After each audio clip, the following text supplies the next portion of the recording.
देखिए आज हम अध्याय 2 आयुध अधिनियम का पढ़ेंगे। आयुध अधिनियम का जो अध्याय 2 है वो गोला बारूद और अर्जन को कब्जे, विनिर्माण, विक्रय, आयात, निर्यात इनके लिए अनुज्ञप्ति से संबंधित है। देखिए धारा 3 कहती है अर्जन और कब्जे के लिए अनुज्ञप्ति। काय के अर्जन? अग्नायुध और गोला बारूद, यही पढ़ रहे हैं ना अपन। तो अग्नायुध और गोला बारूद के अर्जन और कब्जे के लिए अनुज्ञप्ति की बात कहती है धारा 3। इसका पहला क्लॉज देखिए क्या कहता है। पहला क्लॉज कहता है कि कोई भी व्यक्ति, पहले इसको पढ़ लें, बगैर लाइसेंस के कोई भी अग्नायुध आदि को धारण नहीं करेगा। देखिए ये क्या कहता है, ये लिखा है कोई भी व्यक्ति कोई अग्नायुध या गोला बारूद तब तक ना तो अर्जित करेगा, ना कब्जे में रखेगा और ना लेकर चलेगा जब तक कि इस अधिनियम और तदधीन बनाए गए नियमों के उपबंधों के अनुसार निकाली गई अनुज्ञप्ति इस निमित्त धारित ना करता। तो सीधा सीधा ये कह रहा है कि कोई भी व्यक्ति ना तो अर्जित कर सकता है किसी अग्नायुध को, अर्जित भी नहीं कर सकता, ना कब्जे में रख सकता है और ना ही लेकर चल सकता। तीनों चीजें कहता है, अर्जित नहीं कर सकता, कब्जे में भी नहीं रख सकता और लेकर भी नहीं चल सकता। तीनों नहीं कर सकता। कब तक नहीं कर सकता? जब तक कि वो अनुज्ञप्ति धारित ना करता हो, यानी उसके पास लाइसेंस ना हो। तो ये तीनों चीजें नहीं कर सकता वो, ना तो अर्जित कर सकता है, ना कब्जे में रख सकता है और ना लेकर चल सकता है। तीनों चीजें नहीं कर सकता जब तक कि उसके पास लाइसेंस ना हो। जो भी अधिनियम के तहत शर्तें बनाई गई हैं उस शर्तों के अधीन अगर वो लाइसेंसधारी नहीं है तो ऐसा व्यक्ति कोई भी अनुज्ञप्ति, कोई भी क्या कहते हैं अग्नायुध या गोला बारूद दोनों है, उनको अपने कब्जे में नहीं रख सकता, ना लेकर चल सकता और ना ही अर्जित कर सकता। तीनों चीजें नहीं कर सकता। परंतु है, लेकिन इसमें एक परंतु कहता है, अगर अनुज्ञप्ति है तो तीनों कर सकते हैं, लेकर भी चल सकते हैं, अर्जित कर सकते हैं, है ना। लेकिन उसके लिए क्या जरूरी है? अनुज्ञप्ति जरूरी। परंतु है इसमें एक, ये परंतु देखिए क्या कहता है। परंतु कोई व्यक्ति स्वयं अनुज्ञप्ति धारित किए बिना किसी अग्नायुध या गोला बारूद को मरम्मत के लिए या अनुज्ञप्ति के नवीनीकरण के लिए या ऐसी अनुज्ञप्ति के धारक द्वारा उपयोग में लाए जाने के लिए उस अनुज्ञप्ति के धारक की उपस्थिति में या उसके लिखित प्राधिकार के अधीन लेकर वहन कर सकेगा। ये इसका एक परंतु। ये कह रहा है कि कोई व्यक्ति बगैर अनुज्ञप्ति के कब लेकर चल सकता है। कोई व्यक्ति बगैर अनुज्ञप्ति के, बगैर अनुज्ञप्ति के लेकर चल सकता है, लेकिन कब कब चल सकता है? ये कह रहा है मरम्मत के लिए, मरम्मत कराना हो किसी अग्नायुध की या उसका नवीनीकरण कराना हो।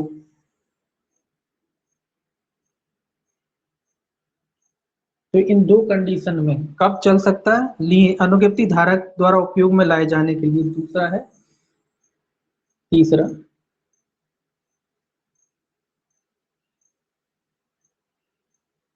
मतलब ये कोई अनुज्ञप्ति धारक है, इस पे लाइसेंस है, इसके संग चल सकता है। तो कब चल सकता है कोई व्यक्ति बगैर अनुज्ञप्ति के? या तो मरम्मत कराना हो उसका हथियार का या उसका नवीनीकरण कराना हो, और तब भी कब? जब लिखित अनुज्ञप्ति हो। किसकी? जिसका लाइसेंस है उसकी, अनुज्ञप्ति धारी की लिखित अनुमति से, लिखित अनुमति से लेकर चल सकता है। इन दो मामलों में, इन दो मामलों में अगर मरम्मत कराने के लिए ले जाना है या नवीनीकरण के लिए ले जाना है तो जो भी अनुज्ञप्ति धारी है, मतलब जिसके नाम लाइसेंस है, उस व्यक्ति की लिखित अनुमति से वो लेकर चल सकता है बगैर अनुज्ञप्ति के। और साथ ही साथ ये कह रहा है कि अनुज्ञप्ति धारी जब स्वयं चलता है तो उसके साथ जा सकता है, उसके साथ जा सकता है और बंदूक लेकर चल सकता है। आपने देखा होगा ना, कई लोग जा रहे हैं, उनका लाइसेंस है, कोई बगल वाला उनका सहयोगी जो रहता है वो बंदूक टांगे हुए, लाइसेंस उसके नाम है, टांगे हुए। तो इस तरीके से भी लेकर चल सकता है। तो ये तीन इसके अपवाद हैं। मरम्मत या नवीनीकरण के लिए कब? जब जिसकी अनुज्ञप्ति है, जिसका लाइसेंस है, उसने उसको लिखित में प्राधिकार दे रखा हो तब।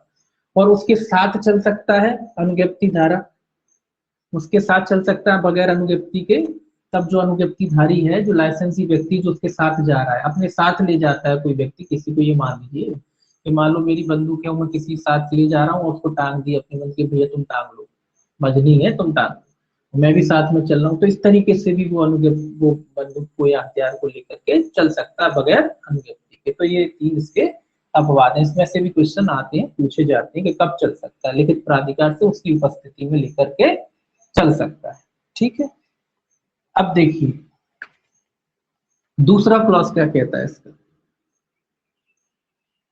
दूसरा क्लॉज कहता है कि कितनी हथियार जो है कोई व्यक्ति एक बार में धारण कर सकता है, एक बार में एक साथ में कितने हथियारों को रख सकता है। देखिए इसको भी देखिए, पहले पढ़ते हैं। ये कहता है उपधारा 1 में किसी बात के होते हुए भी उपधारा 3 में निर्दिष्ट व्यक्तियों के सिवाय कोई व्यक्ति किसी समय 2 से अधिक अग्नायुध ना तो अर्जित करेगा ना अपने कब्जे में रखेगा या लेकर चलेगा। तो कितने अनुव्यक्ति कितने हथियार एक साथ रख सकता है कोई व्यक्ति, ये याद रखेंगे, दो जो है हथियार एक व्यक्ति एक बार में 2 हथियार एक साथ रख सकता है। पहले ये 3 संख्या थी लेकिन अब क्या हो गई है, 2 हो गई है। पहले 3 थी लेकिन अब क्या हो गई है, 2। तो याद रखना, इस पे क्वेश्चन बन सकता है क्योंकि टाइम हुआ है, अमिटमेंट हुआ है। तो एक बार में कोई व्यक्ति या कह लीजिए कि एक ही लाइसेंस में कोई व्यक्ति 2 हथियार धारण कर सकता है, 2 बंदूकें धारण कर सकता है, या हथियार कह लीजिए, अग्नायुद्ध कह लीजिए, गोला बारूद कह लीजिए। तो एक अनुव्यक्ति पे 2 क्या रख सकता है, अग्नायुद्ध धारण कर सकता है ना। कितने धारण कर सकता है एक समय में, 2 धारण कर सकता है। ऐसा नहीं कि 2 है तो दोनों के लिए अलग अलग लाइसेंस, ऐसा नहीं होता। एक ही अनुव्यक्ति होती है, उसी पे एक ही तरीके की 2 हथियार धारण कर सकता है। लेकिन उसमें भी थोड़ी कैटेगरी में अंतर होता है, पिस्टल का अलग होता है, बंदूक का अलग होता है। अगर बंदूक का है 12 बोर का है तो 2 12 बोर की बंदूक है वो एक ही लाइसेंस पर धारण कर सकता है। ठीक है, तो एक बार में कोई व्यक्ति कितनी हथियार धारण कर सकता है, 2 धारण कर सकता है। परंतु इसमें भी है, इसमें भी परंतु वो संशोधन वाली बात के लिए भी जोड़ा गया है। देखिए लेख परंतु क्या कहता है, परंतु कहता है परंतु कोई व्यक्ति जिसके कब्जे में आयुध संशोधन अधिनियम 2019 में जो संशोधन हुआ है उसकी बात कि प्रारंभ पर 2 से अधिक अग्नायुध हैं, अपने पास ऐसे अग्नायुधों में से कोई 2 प्रतिधारित कर सकेगा और शेष अग्नायुध को ऐसे प्रारंभ से 1 वर्ष के भीतर निकटतम पुलिस थाने के भारसाधक अधिकारी के पास या धारा 21 की उपधारा 1 के प्रयोजनों के लिए भी शर्तों के अद्यतन अनुज्ञप्तिधारी व्यवहारी के पास, अथवा जहां ऐसा व्यक्ति संघ के सशस्त्र बलों का सदस्य है वह उस उपधारा में निर्दिष्ट किसी यूनिट शस्त्रागार में निक्षिप्त कर सकेगा। इसके पश्चात पूर्वोक्त 1 वर्ष की अवधि के अवसान की तारीख से 90 दिन के भीतर उसकी अनुज्ञप्ति को रद्द कर दिया जाएगा। तो ये कह रहा है कि 2019 से पहले अगर कोई व्यक्ति 2 से अधिक 2+ यानी 2 से अधिक कोई हथियार आदि धारण करता था, पहले 3 का नियम था तो 3 रख सकता था ना कोई व्यक्ति। तो ये कह रहा है कि कोई व्यक्ति 2 से अधिक अगर हथियार रखता था तो वो क्या करेगा, तो वो उसके लिए 1 साल की छूट है। 1 साल का कितना है छूट मिलेगी, वो 1 साल के भीतर भीतर क्या करेगा, उन हथियारों को जमा कराएगा। कहाँ कहाँ जमा करा सकता है, पुलिस थाने के भारसाधक अधिकारी के समक्ष जमा करा सकता है। पुलिस थाना अकेला लिख दिया मैंने, तो पुलिस थाने के भारसाधक अधिकारी के समक्ष जमा करा सकता है, या व्यवहारी मतलब जो लाइसेंस जो बंदूकें वगैरह बेचते हैं, जो डीलर कहते हैं जिन्हें, उनके समक्ष जमा करा सकता है। अगर मान ली कोई सेना वगैरह में तो उनका यूनिट जो शस्त्रागार होता है, यूनिट जो होता है जहाँ पे बंदूक के हथियार वगैरह रखे जाते हैं, तो वहाँ इन तीनों में से किसी भी जगह वो क्या कर सकता है, अपना जो एक्स्ट्रा हथियार है उसका 2 हथियार रख सकता है। वो उनमें से 3 मान लो थे उसपे, तो उनमें से 2 हथियार, कोई से भी 2 हथियार वो चुन सकता है, उनको वो रख सकता है, और बाकी एक जो बचता है एक्स्ट्रा जो बचता है उनको इन तीनों में से किसी भी जगह वो क्या कर सकता है, जमा करा सकता है।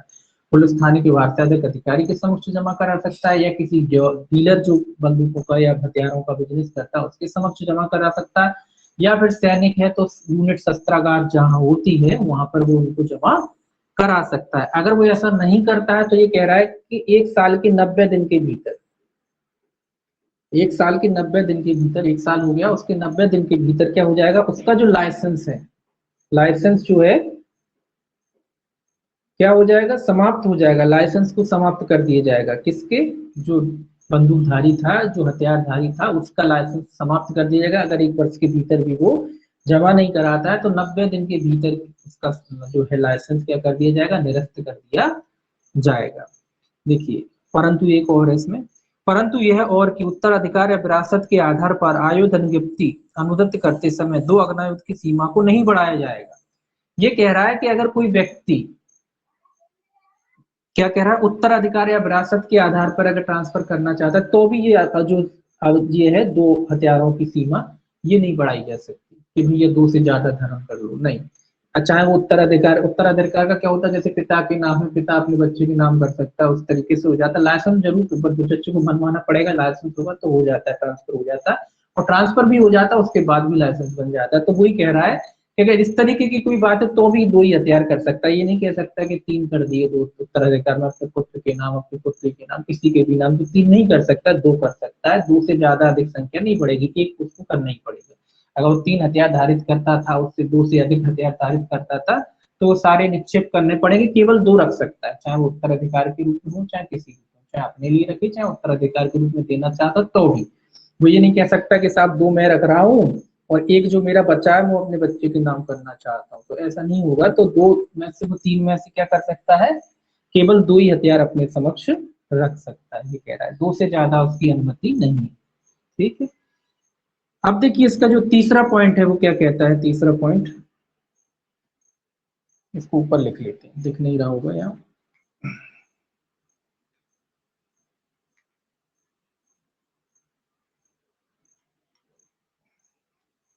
देखिए तीसरा पॉइंट क्या कहता है।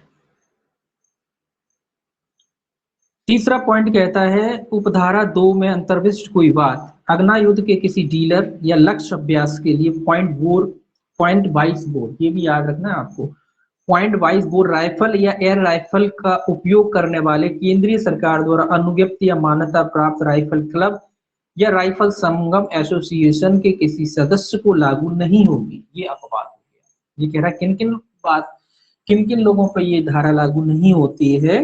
पहला तो ये ध्यान रखना, ये पूछा जाता है क्वेश्चन कि कितना है, पॉइंट 22 बोर कहते हैं, जिससे अपन कहते हैं ना 22 बोर बंदूक।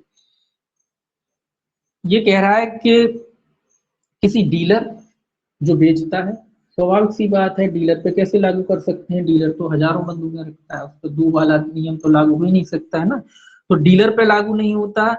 और इसके अलावा क्या कह रहा है, जो आपके 22 बोर के जो अब क्या कहते हैं ऐसे क्लब बने रहते हैं, राइफल क्लब कह लीजिए इसको, राइफल क्लब लिख देते हैं, क्लब अकेला लिख देते हैं अपन। जो क्लब होते हैं ना, जिसमें बंदूकों की वगैरह लोग जाके प्रैक्टिस करते हैं, खेल के रूप में प्रैक्टिस करते हैं, हथियार वगैरह चलवाते हैं, उन पर जो केंद्र सरकार से अनुज्ञप्ति प्राप्त है, इनको भी ये इनका भी क्या होता है, लाइसेंस होता है, ये अनुज्ञप्ति के अधीन अपने केंद्र वगैरह चलाते हैं, जहाँ लोगों को प्रैक्टिस वगैरह करवाते हैं, तो इन लोगों पे ये लागू नियम नहीं होता, कॉमन बात है ये तो ये सिंपल है। तो ये वाला याद रखना, 22 बोर वाला, ये थोड़ा पूछा जाता है, कितने बोर वाला, 22 बोर, इसमें भी कौन सा 22 बोर की, ये 22 बोर की है, ऐसा नहीं कि वो बोले स्टैंड गन की, या वो कई ऐसे प्रतिष्ठित हथियार है, उनका ये नहीं कराएगा कि भैया उनकी प्रैक्टिस करा रहा, उनका नहीं। तो जो 22 बोर की बंदूक वगैरह होती है, उनका जो प्रैक्टिस वगैरह ये कराते हैं, शूटिंग क्लब कहते हैं जिन्हें, ये कराते हैं, और डीलर वगैरह होते हैं, तो उनपे जो 2 वाला नियम जो है लागू नहीं होता, स्वाभाविक सी बात है, नहीं होगा, क्योंकि हजारों, या कोई इनका सदस्य है, कोई सदस्य 4-4, 5-5 बंदूक रखते हैं, जो शूटर्स कहते हैं ना, जैसे अपन खिलाड़ी वगैरह होते हैं वो बंदूकें रखते हैं 4-4, 5-5 तरीके की, जैसे क्रिकेट में बैट्समैन होता है ना, वो 4 हजारों बल्ले रखता है, कम से कम 4-5-10 बल्ले तो उसके पास होते हैं खेलने के लिए। ऐसे ही इनके इनके जो सदस्य होते हैं, जो खिलाड़ी वगैरह, उनके पास भी 4-4, 5-5 बंदूकें होती है, किस लिए, क्या, शूटिंग के लिए, तो उन पर भी ये नियम लागू नहीं होता, उनको इस तरह से छूट है कि 2 वाला नियम इन पर लागू नहीं होता।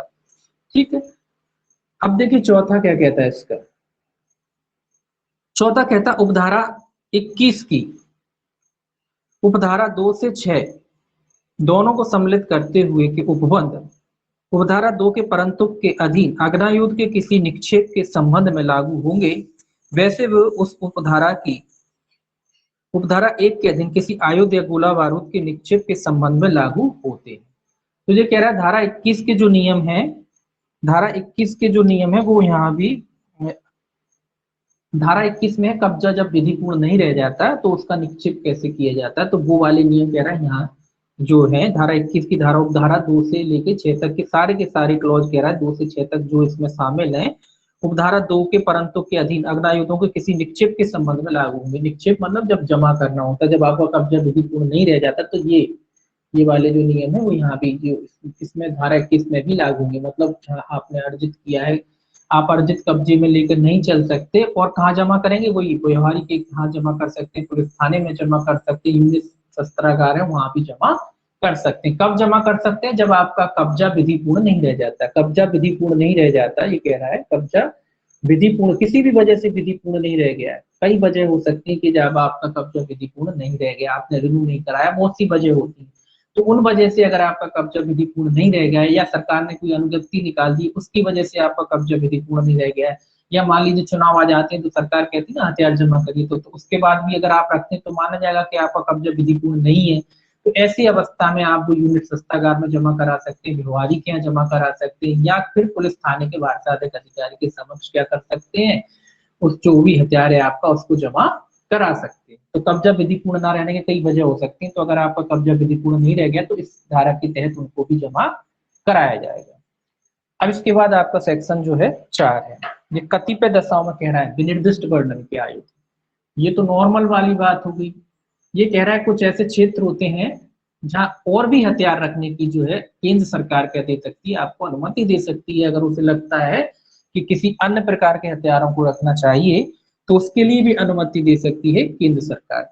ये कह रहा है कतिपय दशाओं में विनिर्दिष्ट वर्णन के आयुधों के अर्जन और कब्जे के लिए अनुज्ञप्ति। तो विनिर्दिष्ट वर्णन मतलब विनिर्दिष्ट मतलब जैसा भी केंद्र सरकार बताए वैसे हथियार। विनिर्दिष्ट जैसी छूट दे, जिन हथियारों के बारे में छूट दे वो हथियार।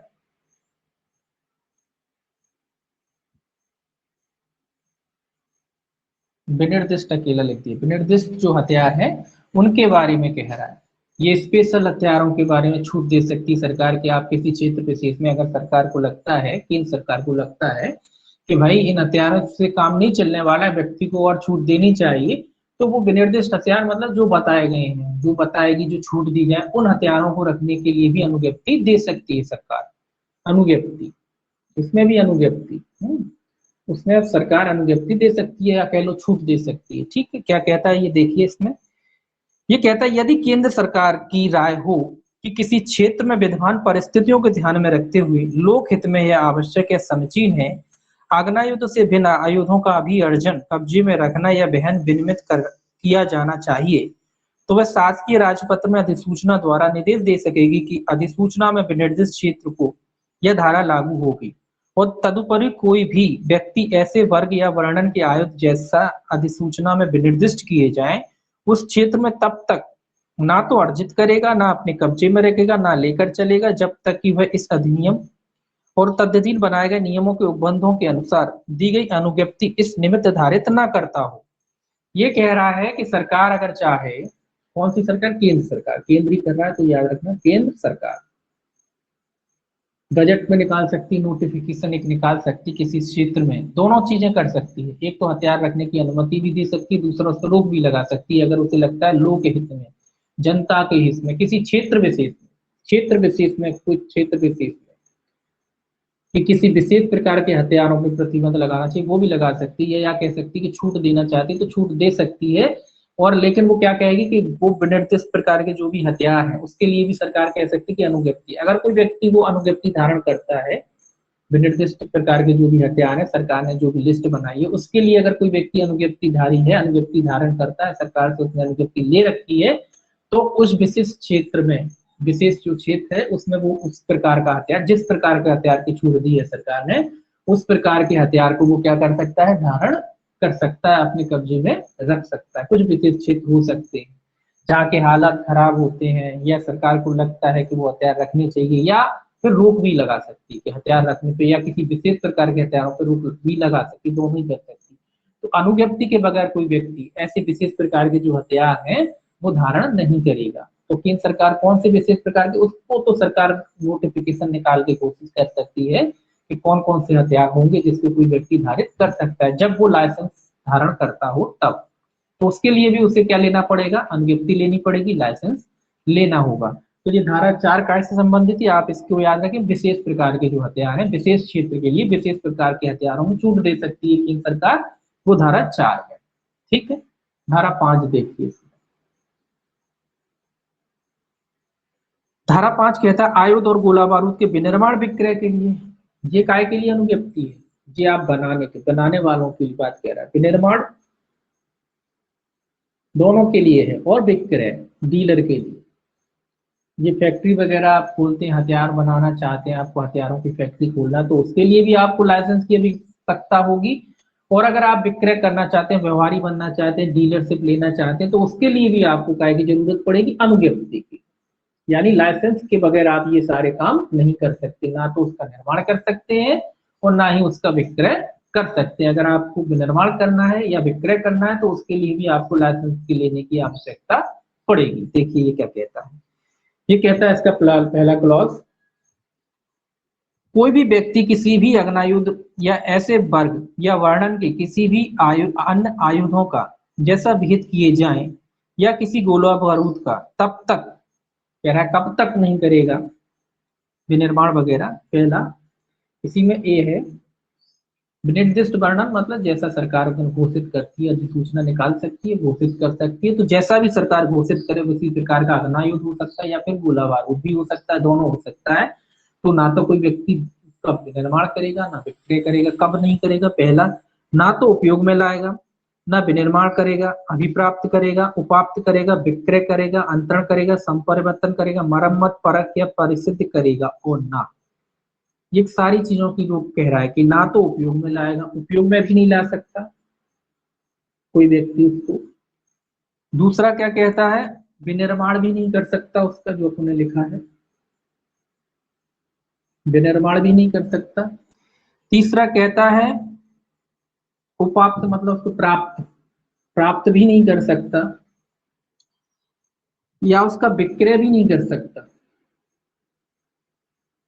विक्रय भी नहीं कर सकता और उसका अंतरण भी नहीं कर सकता, ट्रांसफर भी नहीं कर सकता किसी अन्य को, अंतरण भी नहीं कर सकता है उसका, उसका मरम्मत और संपरिवर्तन भी नहीं कर सकता। मरम्मत संपरिवर्तन था, ठीक है। संपरिवर्तन मतलब उसमें चेंज वगैरह आगे पढ़े क्या होता है, संपरिवर्तन भी नहीं कर सकता, उसकी मरम्मत भी नहीं कर सकता, मतलब उसको ठीक भी नहीं कर सकता, मरम्मत भी नहीं कर सकता, परिसित, ये सारी क्रियाएं कुल मिला के उसका उपयोग भी नहीं कर सकता बगैर अनुज्ञप्ति की, जो निर्दिष्ट की गए उसका उपयोग नहीं कर सकता, विनिर्माण नहीं कर सकता, प्राप्त भी नहीं कर सकता, विक्रय भी नहीं कर सकता, अंतरण भी नहीं कर सकता, संपरिवर्तन और मरम्मत, इनमें से सारे काम बगैर अनुज्ञप्ति के कोई भी व्यक्ति धारण मतलब नहीं कर सकता। पूरा पढ़ने पहले से। बी क्या कहता है इसका, बी कहता है विक्रय या अंतरण के लिए अभिदर्शित या प्रस्थापन करेगा और ना उन्हें विक्रय, अंतरण, संपरिवर्तन, मरम्मत, परख या परिसिद्ध के लिए अपने कब्जे में रखेगा जब तक कि इस अधिनियम और तदधीन बनाए गए नियमों के उपबंधों के अनुसार दी गई अनुज्ञप्ति इस निमित्त धारित ना करता हो। तो वही बात है कि कोई व्यक्ति इस अधिनियम के अधीन अगर उसके पास अनुज्ञप्ति नहीं है, लाइसेंस धारी अगर वो व्यक्ति नहीं है, तो वो उस हथियार का ना तो उपयोग कर सकता है बगैर अनुज्ञप्ति के, ना उसका विनिर्माण कर सकता है बगैर अनुज्ञप्ति के, ना उसको प्राप्त कर सकता है बगैर अनुज्ञप्ति के, ना उसका विक्रय कर सकता है बगैर अनुज्ञप्ति के, ना अंतरण कर सकता है, ना संपरिवर्तन कर सकता है, ना मरम्मत कर सकता है। यानी इसकी मरम्मत के लिए भी आपको अनुज्ञप्ति लेने की आवश्यकता पड़ेगी। अगर आप हथियारों को सुधारते हैं, ठीक करना चाहते हैं, तो उसके लिए भी आपको सरकार से लाइसेंस लेना पड़ेगा। बगैर लाइसेंस के आप ये सारे काम नहीं कर सकते। ठीक है, कहाँ थे अपन, पांचवा। हाँ, इसका दूसरा है, पहले का अब ये दूसरा देखिए।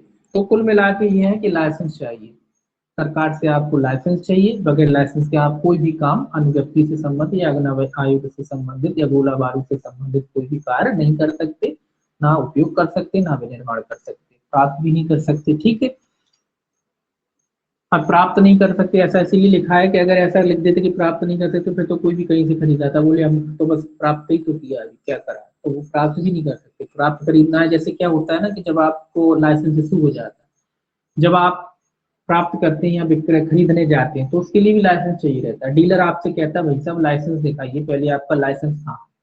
जब आपका हथियार इशू हो जाता है, चाहे पिस्टल का हो, चाहे राइफल का हो, चाहे वो आपका किसी का भी हो, तब आपसे जो भी व्यवहारी होता है जहाँ से आप खरीदते हैं डीलर से, तो वो आपसे कहता है कि पहले अपना लाइसेंस दिखाओ, लाइसेंस मांगता है। तो लाइसेंस इशू होने के बाद टाइम मिलता है 1 महीने का लगभग, तो 1 महीने के भीतर आपको हथियार खरीदना होता है। तो वो 1 महीने के भीतर जब आप जाते हैं डीलर के पास, वो आपका लाइसेंस देखता है, यानी कि उसके लिए भी लाइसेंस चाहिए खरीदने के लिए। ऐसा नहीं कि अपन दुकान देखी बोले बंदूक की दुकान है चलो खरीदना है, हर कोई नहीं खरीद सकता, जिसके पास लाइसेंस है वही खरीद सकता है, तो वही प्राप्त कर सकता है, वही खरीद सकता है। तो वो आपका लाइसेंस देखता है, फिर लाइसेंस देखता है, उसको देखता है किस तरीके की पिस्टल उस पर इशू हुई है, उसके हिसाब से आपको दिखाता है, आप देख उसमें से जो भी पसंद हो ले सकते हैं। तो कब, जब लाइसेंस धारी हो आप तब। ठीक है, देखिए दूसरा क्या कहता है, ये कहता है उपधारा 1 में किसी बात के होते हुए भी कोई व्यक्ति इस निमित्त अनुज्ञप्ति धारित किए बिना कोई आयुध या गोला बारूद जिसका वह अपने स्वयं के प्राइवेट उपयोग के लिए विधिपूर्ण कब्जा रखता है, अन्य व्यक्ति को जो इस अधिनियम या तथ्य समय प्रबद्ध किसी अन्य विधि के आधार पर ऐसे आयुध और गोला बारूद रखने का हकदार है, इस अधिनियम अथवा ऐसे अन्य विधि के अधीन अपने कब्जे में रखने से प्रतिसिद्ध नहीं है, विक्रय या अंतरण कर सकेगा। क्या कह रहा है ये, परंतु कोई अग्नायुध गोला बारूद जिसकी बाबत धारा 3 के अधीन अनुज्ञप्ति अपेक्षित है, कोई आयुध जिसकी बाबत धारा 4 के अधीन अनुज्ञप्ति अपेक्षित है, किसी व्यक्ति द्वारा विक्रय अंतरित नहीं किया जाएगा जब तक कि, पहला कह रहा है, उसने अधिकारता रखने वाले जिला मजिस्ट्रेट या निकटतम थाने के भारसाधक अधिकारी को ऐसे अग्नायुध गोला बारूद या अन्य आयुधों को विक्रय या अंतरित करने के लिए अपने आशय तथा उस व्यक्ति का नाम और पता जिसे वह ऐसा अग्नायुध गोला बारूद या अन्य आयुध विक्रय या अंतरित करना चाहता है लिखित में सूचित ना कर दिया हो, और ऐसी सूचना देने के पश्चात 45 दिन से अन्यून कालावधि का अवसान न हो गया हो। ये एक छूट है, किसके लिए है, ये कह रहा है कि कोई व्यक्ति, जैसे आप है, मान लो आपके पास कोई हथियार है, आपके पास कोई क्या है, हथियार है, आप कोई हथियार धारण करते हैं या गोला बारूद आप धारण करते हैं, काय से, अनुज्ञप्ति के अधीन धारण करते हैं। अनुज्ञप्ति काय की, हथियार रखने की है, विक्रय की नहीं है। ये विक्रय की बात कह रहा है कि अब आप उसे बेचना चाहते हो, जैसे मेरी पिस्तल है, अब मैं उसे बेचना चाहता हूँ, तो क्या मैं बेच नहीं सकता, बेच सकते। ये कह रहे हैं बगैर अनुज्ञप्ति के हम बेच सकते हैं, उसके लिए हमें अनुज्ञप्ति की आवश्यकता नहीं है। काय की अनुज्ञप्ति, बेचने की। अब बेचते हैं, डीलर होता है, उसके पास बेचने की अनुज्ञप्ति होती है। हमारे पास जो अनुज्ञप्ति वो काय की, इस्तेमाल करने के लिए, रखने के लिए, लेकिन हम बेचना चाहते हैं। ये कह रहा है अपने निजी उपयोग के लिए हमारे पास कोई हथियार था, वो हम बेचना चाहते हैं। अगर वो हथियार हम बेचना चाहते हैं तो उसके लिए हमें अलग से कोई अनुज्ञप्ति लेने की आवश्यकता नहीं है, हम उसे विक्रय कर सकते हैं, कह रहा है। लेकिन कब कर सकते हैं, जब हमने उसकी सूचना किसे दी हो। पहले बात तो ये कह रहा है, कहाँ था ये, हाँ, तो हम कब बेच सकते हैं, कह रहा है हम उस व्यक्ति को बेच सकते हैं जो हथियार रखने के लिए प्राधिकृत व्यक्ति हो, मतलब जो सक्षम व्यक्ति है, जो हथियार खरीद सकता है, यानी कि जो लाइसेंसी व्यक्ति है, उसको हम बेच सकते हैं। किसको बेच सकते हैं, जिसके पास लाइसेंस है। बगैर लाइसेंसी को नहीं बेच सकते। किसके को बेच सकते हैं, जिसके पास अनुज्ञप्ति है। कौन व्यक्ति को बेच सकते हैं हम, जिसके पास अनुज्ञप्ति है। अनुज्ञप्ति मतलब जैसे कि मान लीजिए मेरे को हथियार की जरूरत है, अब मेरे पास, मैंने मान लो लाइसेंस बना लिया, अब मैंने सोचा कि भैया नई बंदूक, कई लोग होते हैं ना, उन्होंने सोचा कि लाइसेंस तो बनवा लिया, अब उन्होंने सोचा कि बोले नई पिस्टल जो है ज्यादा महंगी पड़ेगी, लगभग 1 लाख के करीब आती पिस्टल, और बंदूकें वगैरह वही 60-70-80 हजार के करीब आती, उसमें भी वेराइटी की शुरू बात है उसके ऊपर जैसे भी। तो उन्होंने कहा कि भैया महंगी पड़ेगी, तो बोले सेकंड हैंड खरीद लेते, किसी कोई बेच रहा हो। तो ऐसा कोई मान लो हमारे पास थी, अब हम अपनी बेचना चाहते हैं, तो उस अनुज्ञप्तिधारी को जो वैध रूप से हथियार खरीदने के लिए सक्षम है, हम उसे बेच सकते हैं। उसे बेच सकते हैं बगैर अनुज्ञप्ति के। अगर हम बेचना चाहते हैं, हम अपने निजी उपयोग के लिए कोई हथियार रखते थे, अब हम बेचना चाहते हैं, तो हम उस व्यक्ति को जो अनुज्ञप्तिधारी है, कौन सा, हथियार खरीदने के लिए जिसका लाइसेंस हुआ है नया, उसको हम बेच सकते हैं। लेकिन उसके लिए भी शर्त है कि इसकी सूचना हमें किसको देना पड़ेगी, जिला मजिस्ट्रेट को। इसकी सूचना किसको देना पड़ेगी, हमें जिला मजिस्ट्रेट को। ये याद रखना, क्वेश्चन बन सकता है। जिला मजिस्ट्रेट को इसकी सूचना हमें देनी पड़ेगी। किसको देना पड़ेगी, याद रखना, जिला मजिस्ट्रेट को, या फिर जिला मजिस्ट्रेट के अलावा निकटतम थाने में, थाने के भारसाधक अधिकारी। थाना अकेला लिख दिए, एक थाना मतलब भारसाधक अधिकारी को ही देंगे। तो जिला मजिस्ट्रेट को या निकटतम थाने के भारसाधक अधिकारी को हमको सूचना देनी पड़ेगी कि फलाने फलाने व्यक्ति को, उसका नाम पता भी बताना पड़ेगा कि फलाना व्यक्ति लाइसेंसधारी है, वो अनुज्ञप्तिधारी है, उसको हम अपनी जो है हथियार है, जो निजी हमारे कब्जे में था, हमारा लाइसेंसी हथियार है, उसको बेचना चाहते हैं, तो उस हथियार को हम उस व्यक्ति को बेच सकते हैं। उसके लिए हमें कोई लाइसेंस की जरूरत नहीं है, बेचने वाला लाइसेंस। जो विक्रय का जो अनुज्ञप्ति होता है, जो विक्रय के लिए जो लाइसेंस होता है, वो लेने की जरूरत नहीं है। उस परिस्थिति में हम उसे बेच सकते हैं। लेकिन उसके लिए भी शर्त है कि कितने, जिला मजिस्ट्रेट को सूचना देनी पड़ेगी, या फिर निकटतम पुलिस थाने में क्या देनी पड़ेगी, सूचना देनी पड़ेगी।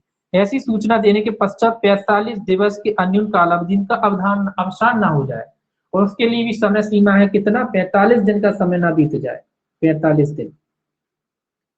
तो 45 दिन का समय ना बीत जाए तब तक अपन उसे नहीं बेच सकते। तो एक सूचना देंगे, 45 दिन का अवधि है कि आप 45 दिन पूर्व सूचना दे देंगे और 45 दिन का समय बीतने के बाद आप उसको विक्रय कर सकते हैं। तो 45 दिन इसलिए रखा है, ये चेक वगैरह करेंगे ना कि भैया जिसको बेच रहे हो वाकई में वो अनुज्ञप्तिधारी है कि नहीं, तो उस व्यक्ति के बारे में जांच पड़ताल करेंगे ना, ये इसीलिए जो थोड़ा जो है जांच पड़ताल के लिए टाइम दे रखा है।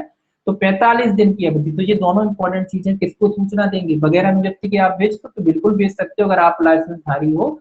तो अन्य कोई व्यक्ति जो लाइसेंस धारी है, जिसको लाइसेंस इशू हो चुका है, उसको आप बगैर लाइसेंस की अनुज्ञप्ति बेच सकते हो। अब बगैर लाइसेंस आ रहा है, तो बगैर लाइसेंस विक्रय वाला बगैर लाइसेंस की बात कह रहा है कि विक्रय के लिए जो लाइसेंस की आवश्यकता होती वो आपको जरूरत नहीं है। लेकिन ऐसा नहीं कि घर में पड़े थे, हमारे पास भी कोई लाइसेंस नहीं है और घर में हमारे पड़े बोले हम बेच रहे हैं, वो नहीं बेच सकते। हाँ, वो अलग चीज हो जाती है। आपके पास लाइसेंसी बंदूक है, आप लाइसेंस धारी हो और आप किसी अन्य लाइसेंसी व्यक्ति को बेच सकते हो विक्रय की अनुज्ञप्ति के बिना। काय की अनुज्ञप्ति के बिना? विक्रय की अनुज्ञप्ति के बिना। ये याद रखना, विक्रय की अनुज्ञप्ति की यहाँ आपको आवश्यकता नहीं है। लेकिन उसके लिए भी कंडीशन है कि जिला मजिस्ट्रेट या निकटतम पुलिस थाने में आपको सूचना देनी पड़ेगी और 45 दिन का समय ना बीत गया हो। तो ये इंपॉर्टेंट है, ये फैक्ट ये याद रखना है इसमें से निकाल के। अब देखिए इसके आगे अगला सेक्शन है, इसको थोड़ा मैं डालें।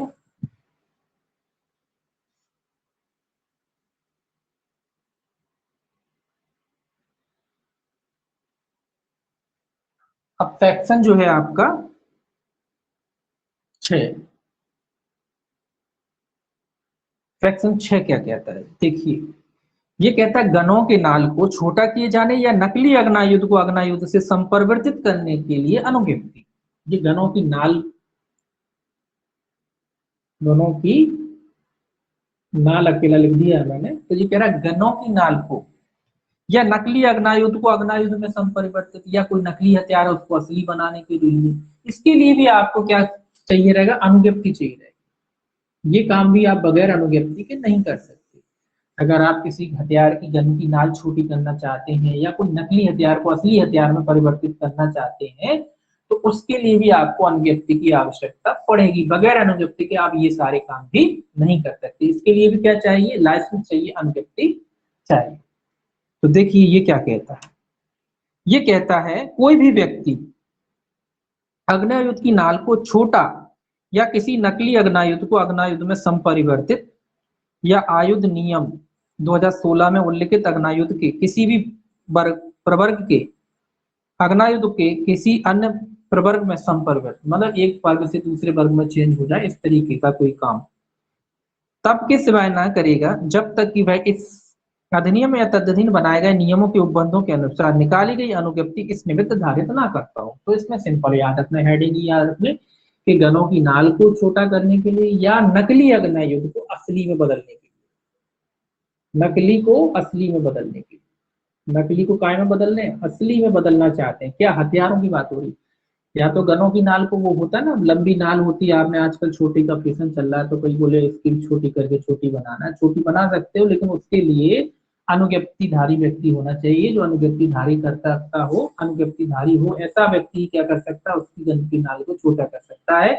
या फिर कोई नकली हथियार है उसको असली में बदलना चाहते हैं आप कि भैया इसमें थोड़ा मॉडिफिकेशन करके इसको असली हथियार बना दिया जाए, है ना, तो उसको भी कर सकते हैं। लेकिन उसके लिए भी आपको क्या चाहिए, अनुज्ञप्ति की आवश्यकता पड़ेगी। बगैर अनुज्ञप्ति के आप ये दोनों काम नहीं कर सकते। तो इसमें आप हेडिंग याद करें, गनों की नाल को और नकली अग्नायुध को अग्नायुध में संपरिवर्तित करने के लिए आपको अनुज्ञप्ति की आवश्यकता है। बगैर अनुज्ञप्ति या बगैर लाइसेंस के आप ये दोनों काम नहीं कर सकते। बस इतना याद रखना। स्पष्टीकरण क्या आता है कि नकली अग्नायुध की परिभाषा बता रहा है कि नकली में क्या क्या आता है। ये कह रहा है इस धारा में नकली अग्नायुध पद से कोई भी ऐसी चीज अभिप्रेत है जो इस अग्नायुध जैसी प्रतीत होती हो, भले ही वह कोई छर्रा, गोली या अन्य शस्त्र छोड़ने के योग्य हो या ना हो। ये कहता है नकली में सारी चीजें आती हैं जो हथियार के जैसी दिखती है। नकली में सभी हथियार आते हैं जो हथियार के जैसे दिखते हैं, नकली दिखते हैं, चाहे वो छर्रा वाली बंदूक हो या अन्य प्रकार की कोई बंदूक हो, या उससे छर्रा छोड़ा जाता हो या ना छोड़ा जाता हो, उससे कोई फर्क नहीं पड़ता। देखने की बात कह रहा है कि अगर वो देखने में हथियार जैसी लगती है तो वो नकली अग्नायुध की परिभाषा में आती है। ठीक है, तो वो तो कोई खास बात नहीं है। तो ये आपको याद रखना है कि चाहे गनों की नाल को छोटा करना हो या नकली अग्नायुध को असली बनाना हो, तो बगैर अनुज्ञप्ति या बगैर लाइसेंस के ये दोनों काम नहीं किए जा सकते। ठीक है, देखिए 7, सेक्शन 7 क्या कहता है। सेक्शन 7 कहता है प्रतिषिध, ये सेक्शन भी पूछा जाता है कि प्रतिषिध आयुधों या प्रतिषिध गोला बारूद के अर्जन कब्जे में रखने या उसके विनिर्माण या विक्रय का प्रतिषेध, यहाँ प्रतिषेध किया गया। कैसे हथियार है प्रतिषिध? प्रतिषिध का मतलब है जिन पे सरकार ने रोक लगाई रखी, ऐसे हथियार प्रतिषिध हथियार भी हैं गोला बारूद। तो प्रतिषिध अकेला लिख दिया है ना, इनका भी क्या कर रही है सरकार? प्रतिषेध। क्या कर रही है सरकार? प्रतिषेध। सरकार क्या कर रही है? प्रतिषेध मतलब रोक लगा रही है।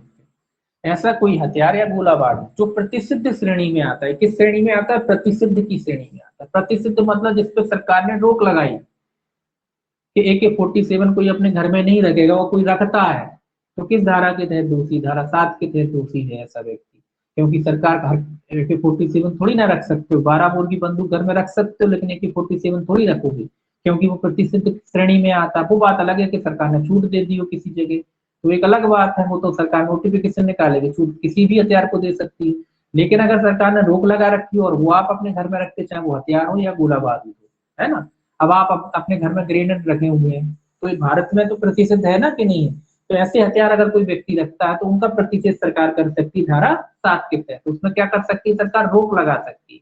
देखिए इसको पढ़ें, ये कहता है कोई भी व्यक्ति कोई भी प्रतिषिध आयुध या प्रतिषिध गोला बारूद को तब तक ना तो धारित करेगा, कब तक नहीं धारित करेगा मतलब अपने कब्जे में नहीं रख सकता या धारित नहीं कर सकता। ए, अर्जित करेगा, कब्जे में रखेगा या धारण करेगा, मतलब तीनों चीजें वो अपने पहले लिखा था। ना तो अर्जित कर सकता है ऐसे हथियार को, ना कब्जे में रख सकता है, और ना तीसरा क्या है, धारण कर सकता है।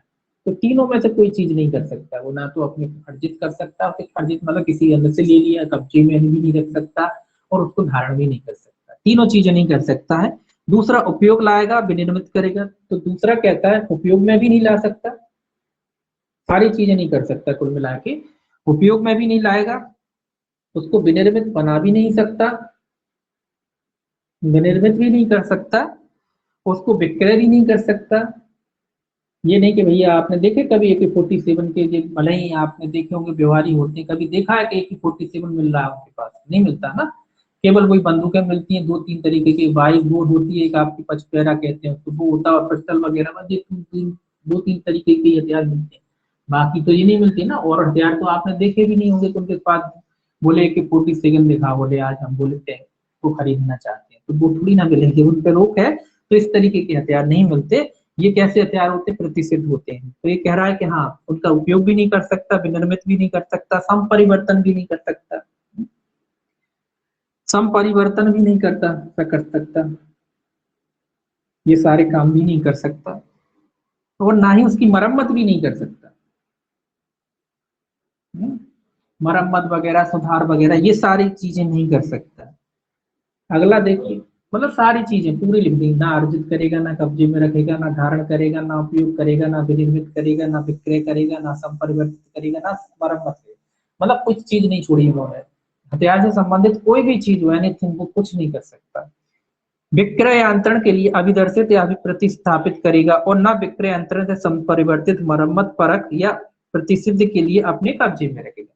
मतलब विक्रय के लिए प्रदर्शित भी नहीं कर सकता, ठीक है, प्रदर्शित, ये सारी चीजें भी नहीं कर सकता, ये कुछ नहीं कर सकता। मतलब आप तो ये समझ के रखो कि हथियार अगर प्रतिषिध है तो उससे संबंधित सारी क्रियाएं, चाहे वो विक्रय हो, चाहे वो अर्जन हो, चाहे उसको प्रदर्शित करना हो सेलिंग के लिए, विक्रय के लिए, तो इनमें से सारी क्रियाएं कोई भी व्यक्ति नहीं कर सकता। लेकिन नीचे लिखा है देखिए, जब तक के सिवाय, जब तक कि केंद्र सरकार द्वारा इस निमित्त विशेषतः प्राधिकृत ना किया गया हो। मतलब जब तक कि केंद्र सरकार ने आपको प्राधिकृत ना किया हो। कब? केंद्र सरकार, हाँ केंद्र सरकार छूट दे सकती है, अगर केंद्र सरकार ने छूट दी है तो कर सकते हैं, बगैर केंद्र की अनुमति के, बगैर केंद्र की छूट के आप इनमें से जो भी प्रतिष्ठित हथियार वगैरह है, ना तो उसको विक्रय कर सकते हैं, ना अर्जित कर सकते हैं, ना कब्जे में रख सकते हैं, कोई भी क्रिया नहीं कर सकते। हमने पढ़ा ना, केंद्र सरकार छूट दे सकती है, कुछ विशिष्ट क्षेत्रों में दे सकती है, वो केंद्र की अनुमति है, केंद्र की राय में अगर उसको ठीक लगता है तो दे सकती है। तो बगैर केंद्र सरकार की अनुज्ञप्ति के, बगैर केंद्र सरकार की अनुमति के कहेंगे, या प्राधिकृत प्राधिकृत करती है अगर केंद्र सरकार किसी व्यक्ति को, तो वो रख सकता है। वरना कोई भी व्यक्ति जो है प्रतिष्ठित हथियार वगैरह को कब्जे वगैरह में नहीं रख सकता, ना उसका विक्रय कर सकता। तो इसमें भी आपको हेडिंग याद रखना है। कब कर सकता है? हाँ, कर सकता है जब केंद्र सरकार ने अगर छूट दे रखी है, केंद्र सरकार ने उसको प्राधिकृत कर रखा है व्यक्ति को, तो रख सकता है। तो कौन दे सकता है छूट? केंद्र सरकार। यहाँ केंद्रीय काम करता है तो केंद्र सरकार दे सकता है। तो ये सेक्शन याद रखना कि प्रतिषेध कहाँ किया गया है। क्वेश्चन आता है कि प्रतिषिद्ध हथियारों का प्रतिषेध किस धारा में किया गया है? प्रतिषिद्ध हथियारों का प्रतिषेध धारा 7 में किया गया है, ये क्वेश्चन आता है। ठीक, अब क्या होता है कि हथियार पहचान चिन्ह धारा 8 में देखिए सेक्शन 8 भी पूछा जाता है, ये सेक्शन पूछा जाता है। क्या होता है, आपने देखा होगा ये हथियार जो होते हैं उन पे एक चिन्ह बना रहता है, हर हथियार पे रहता है, बगैर चिन्ह के कोई हथियार होता ही नहीं। तो हर हथियार पे उनका एक कोड रहता है, तो उस कोड की बात कह रहा है धारा 8 कह रहा है। सेक्शन 8 देखिए, सेक्शन जो 8 है पहचान चिन्ह की बात कर रहा है, काय की पहचान।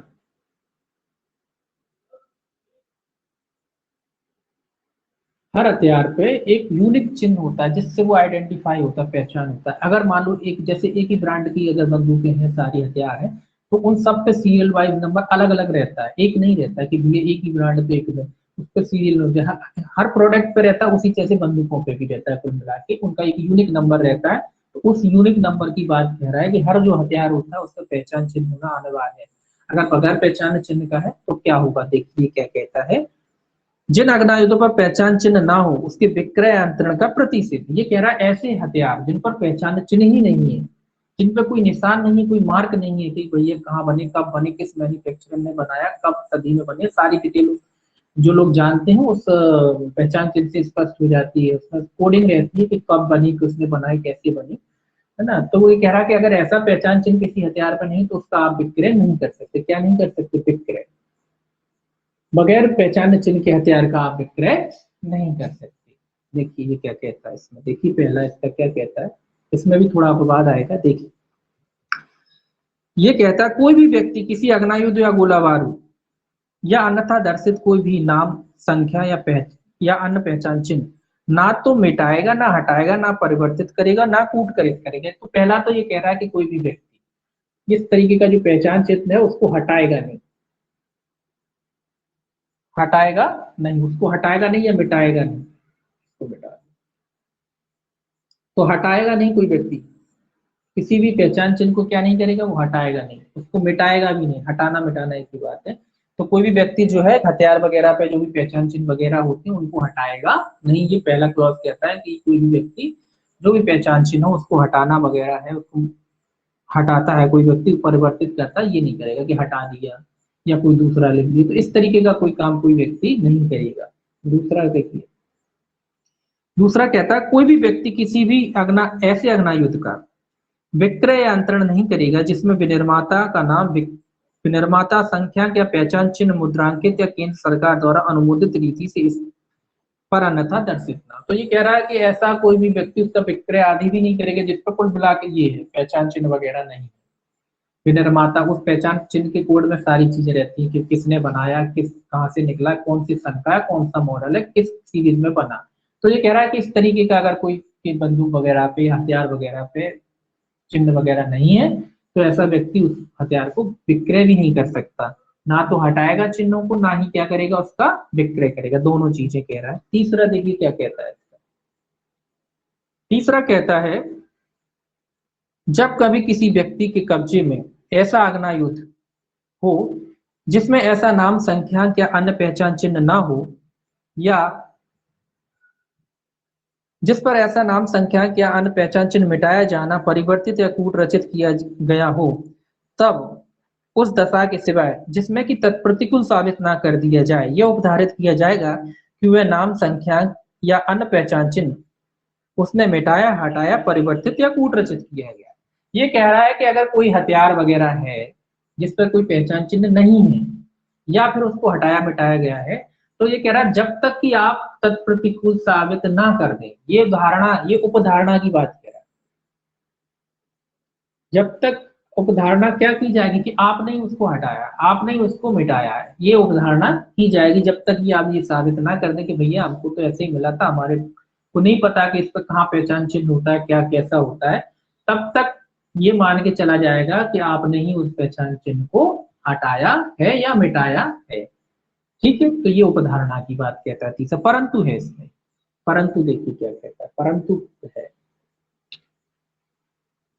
परंतु ऐसे व्यक्ति के संबंध में जिसके कब्जे में इस अधिनियम के प्रारंभ पर कोई ऐसा अग्नायुध है जिसमें ऐसा नाम, संख्या या पहचान चिन्ह मुद्रांकित या अन्यथा दर्शित नहीं है, ये इंपॉर्टेंट है ये, इस उपधारा के उपबंध तब तक प्रभावी नहीं होंगे जब तक कि ऐसे प्रारंभ से 1 वर्ष का अवसान नहीं हो जाता। ये कह रहा है कि ये ऐसा कोई व्यक्ति, परंतु कहता है ऐसा कोई व्यक्ति, कौन सा व्यक्ति, जो अधिनियम के लागू होने से पूर्व, यानी कि ये वाली संख्या, कौन सी संख्या, 1959, कब लागू हुआ ये, इसका लागू की प्रवर्तन की डेट देखते हैं कितनी थी, 1 नवंबर शायद 1 जनवरी हो गई, ध्यान नहीं आ रहा है इसकी डेट है, देखिए अक्टूबर, 1 अक्टूबर 1962, ठीक है, तो 59 नहीं कहेंगे, यहाँ 62 कह लेंगे, तो बना है 62। तो 1 अक्टूबर 1962 की बात कह रहा है कि इससे पूर्व अगर कोई व्यक्ति धारित करता था 1962 से पूर्व, 1 अक्टूबर भी कह सकते हैं, 1 अक्टूबर भी जोड़ लो उसमें, तो 1 अक्टूबर 1962 से पहले कोई हथियार रखता था कोई व्यक्ति जिस पर पहचान चिन्ह आदि नहीं था, तो उसको, ऐसे व्यक्ति को कितनी छूट है, 1 साल की, 1 वर्ष तक क्या कर सकता है, वो उसे अपने पास धारित कर सकता है, मतलब 1 साल के भीतर उसे क्या करना पड़ेगा, उस हथियार को, 1 वर्ष के अवसान नहीं हो जाता, उसको क्या करना पड़ेगा, जमा करना पड़ेगा, वही तीनों चीजें हैं, व्यवहारी वगैरह है, डीलर वगैरह है, उसको 1 साल की छूट है, ऐसे व्यक्ति को 1 साल तक वो अपने कब्जे में रख सकता है, 1 साल के भीतर उसे क्या करना पड़ेगा, उस हथियार को या तो पुलिस थाने में जमा कराएगा, उसके बाद अधिकारी के समक्ष, या किसी डीलर के समक्ष जमा करा सकता है, या फिर कोई सेना वगैरह का है तो यूनिट सस्तागार में भी वो क्या कर सकता है, उसको जमा करा सकता है, अगर उस पर पहचान चिन्ह आदि नहीं है तब, ये तब की बात कह रहा है। अगर ये छूट कब है, ये छूट उन्हीं व्यक्तियों को है जो इस अधिनियम के लागू होने से पहले ऐसा कोई हथियार धारण करते थे जिन पर कोई पहचान चिन्ह आदि ना हो, क्योंकि पुराने जमाने में पहचान चिन्ह नहीं होती होगी, बनी नहीं होगी, तो ऐसे हथियार चलते होंगे, लेकिन फिर बाद में पहचान चिन्ह चलने लगी, तो पहचान चिन्ह नहीं था, तो ऐसा व्यक्ति को 1 साल की छूट है। तो ये याद रखना है, कितने वर्ष तक धारण कर सकता है ऐसा व्यक्ति, 1 वर्ष तक की और छूट है उसको, यानी 1 अक्टूबर 1963 तक और वो धारण कर सकता है। ठीक, ये बात है। तो लेकिन ये उन्हीं व्यक्ति, कुल कुछ माह कुछ होंगे तो वो तो खत्म हो गया, तो इस तरीके के व्यक्ति, तो इसमें क्वेश्चन आता है कितने वर्ष तक धारित कर सकता है, 1 वर्ष तक धारित कर सकता है, 1 वर्ष के भीतर क्या करना पड़ेगा, उससे जमा कराना पड़ेगा उस हथियार को, है ना। अब देखिए अगला 9 है तरुण व्यक्ति।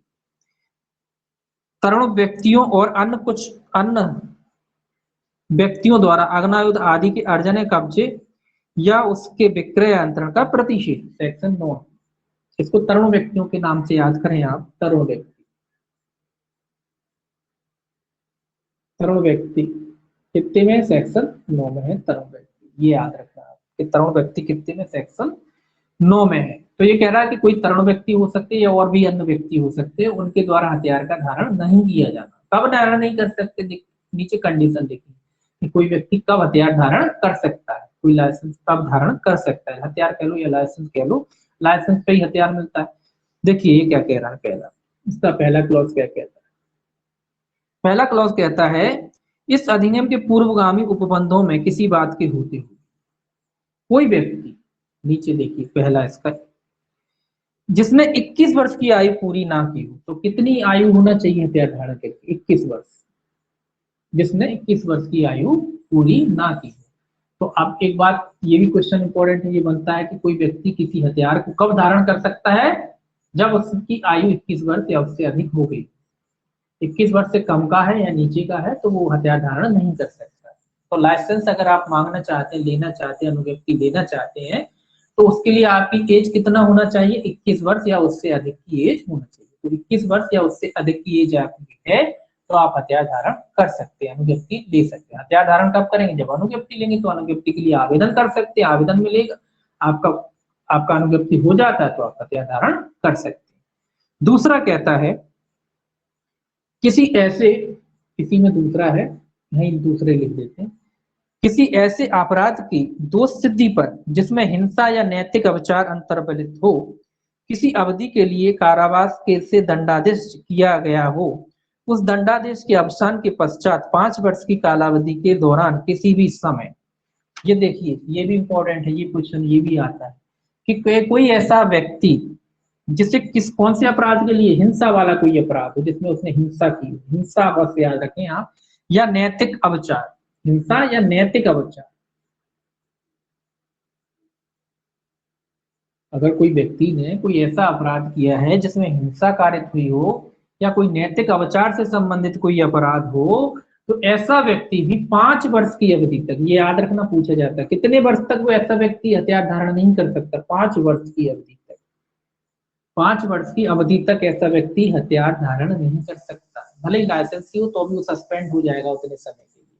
तो ऐसा व्यक्ति 5 वर्ष की अवधि के, जो क्वेश्चन आता है, ये तो आता ही है, ये पूछा जाता है कि कोई व्यक्ति कब अनुज्ञप्त लाइसेंस के लिए अप्लाई कर सकता है, 21 वर्ष से कम आयु का अगर कोई व्यक्ति है तो वो भी धारण नहीं करेगा, अगर कोई व्यक्ति 21 वर्ष से कम आयु का है तो वो हथियार धारण नहीं करेगा, है ना।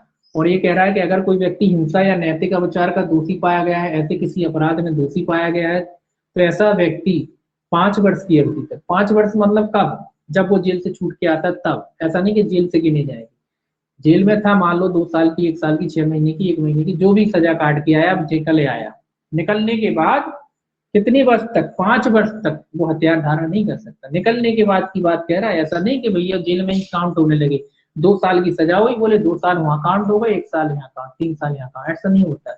जेल से निकलेगा, निकलने के बाद 5 साल तक वो हथियार धारण नहीं कर सकता अपने पास, अगर है भी तो वो जमा कराना पड़ेगा, जमा हो जाता है, जमा हो जाएगा, सस्पेंड हो जाएगा, तो वो 5 साल तक उसे नहीं मिलेगा, तो 5 साल तक वो क्या नहीं कर सकता, कोई भी हथियार धारण नहीं कर सकता, ठीक है। तो ये भी याद रखें, जो अवधि होती है जो 5 वर्ष की, वो निकलने के बाद की बात कहता है, ऐसा नहीं कि जेल से 5 साल की सजा हुई बोले 5 साल उसमें काउंट हो गए, नहीं, 5 साल बाद जब निकलोगे या 2 साल बाद, 3 साल, जो भी सजा हो वो तो अपना मैटर नहीं है, जितनी भी सजा हो, चाहे 1 महीने की हो चाहे 2 महीने की हो, अब निकले आए, निकलने के बाद 5 साल तक वो हथियार धारण नहीं कर सकते, कितने साल तक, 5 साल तक, ठीक है। अगर है तो जमा हो जाएगा, वो सस्पेंड हो जाता है लाइसेंस कुछ समय के लिए, उस समय तक आपको मिलेगा नहीं, जमा कराना पड़ेगा आपको, है ना। तीसरा देखिए इसका क्या कहता है, तीसरा कहता है जैसे दंड प्रक्रिया संहिता के अध्याय 8 के अधीन परिशांति कायम रखने या सदाचार के लिए बंधपत्र निष्पादित करने का आदेश दिया गया हो, उस बंधपत्र की अवधि के दौरान किसी भी समय कोई ऐसा आग्नेयुद्ध गोला बारूद अर्जित नहीं करेगा, अपने कब्जे में नहीं रखेगा और ना बहन करेगा। अब ये कह रहा है अध्याय 8 टीआरपीसी का, अध्याय 8 मतलब बॉन्ड भरवाया गया है किसी व्यक्ति को, उसमें आपने पढ़े हैं कि बॉन्ड कितने कितने साल के होते हैं, 1 साल का भी होता है ना, और 3 साल तक के होते हैं, ये आपने पढ़ा है। तो इस अवधि के दौरान, जितनी अवधि के लिए उससे क्या भराया गया, बॉन्ड भरवाया गया। बॉन्ड काय के लिए भराया जाता है, सदाचारी बनी रहने के लिए, काय के लिए भरवाया जाता है, इसमें सदाचारी, है ना, सदाचारी बना रहने के लिए किसी से बॉन्ड भरवाया गया है। अब वो जितनी भी अवधि के, मान लो 1 साल का बॉन्ड भरवाया गया तो वो 1 साल तक क्या नहीं करेगा, हथियार धारण नहीं करेगा। 2 साल का भरवाया गया है तो 2 साल हथियार धारण नहीं करेगा। अगर 3 साल का अधिकतम जो है, 3 साल के लिए अगर उससे बॉन्ड भरवाया गया तो वो 3 साल तक की अवधि के लिए क्या नहीं करेगा, हथियार धारण नहीं करेगा। तो जितनी भी अवधि का उससे बॉन्ड भरवाया गया है उस अवधि के भीतर वो क्या नहीं करेगा, हथियार धारण नहीं करेगा। ये मैटर करता है कि कितना उससे बॉन्ड भरवाया गया है। तो जितना बॉन्ड भरवाया गया उतनी अवधि के दौरान भी वो कोई नहीं करेगा।